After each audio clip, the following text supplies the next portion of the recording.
अस्सलाम वालेकुम दोस्तों, आज की वीडियो आपके लिए बहुत ही दिलचस्प लेकर हैं। दोस्तों अगर वीडियो अच्छी लगे तो चैनल को सब्सक्राइब लाजमी करें। वो कौन सा जानवर है जो हमेशा ज़िंदा रहता है?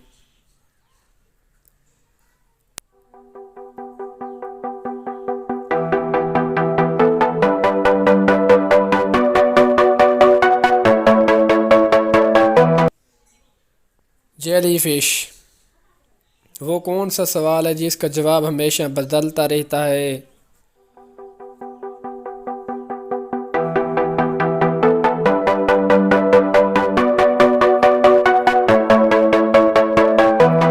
तो इसका जवाब है टाइम। क्या हुआ? ऐसी कौन सी चीज़ है जो रोज़ आती है मगर दिखाई नहीं देती?